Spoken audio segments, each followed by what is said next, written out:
G'day there, how you going? Some of you may be experiencing a lifting error either on a HP printer like this one here, or even a Lexmark printer like this one next to it. All printers, this is a very common problem that we come across. So we've taken the paper out, we have put the paper back in the machine. You'll see the machine, you can actually hear it trying to lift, and then it has a tray 2 lifting error.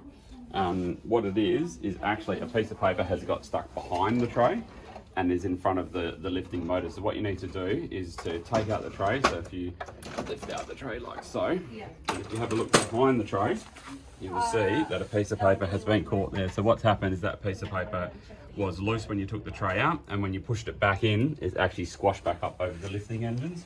So you just reach in, grab it out. There's actually a couple of pieces of paper in this case. Have a look, make sure everything's free back there now. And then put the tray back in. Like so. And then you shouldn't have that lifting error because the trays can actually lift again. So, very common problem, and it's normally a lifting error problem, and a very easy solution. No tech needed. You can do it in 2 seconds flat. Just take the tray out, have a look behind it. If there's some paper stuck at the back, stopping the engine from lifting. Hope that helps. Bye.